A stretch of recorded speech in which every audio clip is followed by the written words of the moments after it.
लग्नाचे दागिने म्हणजे श्रीमंत पेशवाई दागिने, नाशिकचे सुप्रसिद्ध सराफ मयूर अलंकार सराफ।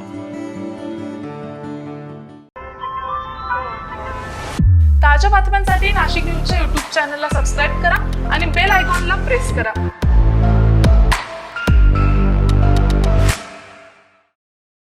साधुग्रामसह विविध विकास कामांसाठी महापालिकेने सुरू केलेल्या वृक्षतोडीला राष्ट्रीय हरित लवादाने स्थगिती दिली आहे।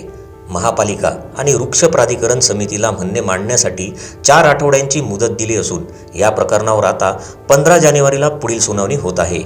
या निर्णयाचे पर्यावरण प्रेमींनी स्वागत केलंय।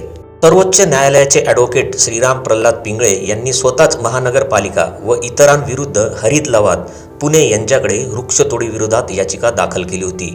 लवादाने शुक्रवारी मंजूर केलेल्या अंतरिम आदेशात महानगरपालिकेने कायदेशीर प्रक्रिया राबवल्याशिवाय एकही झाड तोडू नये असे म्हटले आहे। तातडीची बाब म्हणून या याचिकेवर न्यायाधीश दिनेश कुमार सिंह व तज्ज्ञ सदस्य डॉक्टर सुजित कुमार वाजपेयी यांच्या खंडपीठासमोर सुनावणी झाली। महापालिकेने साधुग्राम रस्ते, गोदाघाट, त्र्यंबकेश्वर रस्त्यांचे रुंदीकरण आणि इतर सार्वजनिक क्षेत्रांवर मोठ्या प्रमाणावर वृक्षतोडीची प्रक्रिया सुरू केल्याचे पिंगळे यांनी लवादाच्या निदर्शनास आणून दिले। याबाबत अधिक माहिती ॲडव्होकेट श्रीराम पिंगळे यांनी दिली।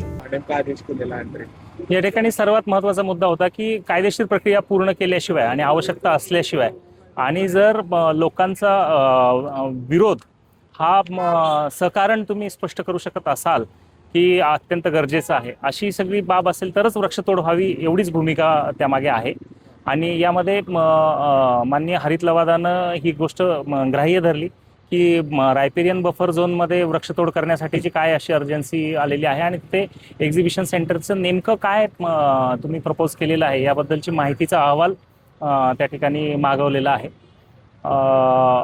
आणि पुढचे आदेश होईपर्यंत म्हणजे इन अ वे कायदेशीर प्रक्रिया झाल्याशिवाय कुठलीही वृक्षतोड करू नये असे देखील अंतरिम आदेश त्या ठिकाणी करण्यात आलेले आहे। दरम्यान हरित लवादाने महापालिका प्रशासनाला मोठा दणका दिल्याने आता सरकार व प्रशासन काय भूमिका घेते हे पाहणं महत्त्वाचं ठरणार आहे।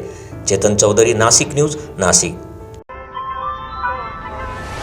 ताज्या बातम्यांसाठी नाशिक न्यूजच्या YouTube चॅनलला सबस्क्राईब करा आणि बेल आयकॉनला प्रेस करा।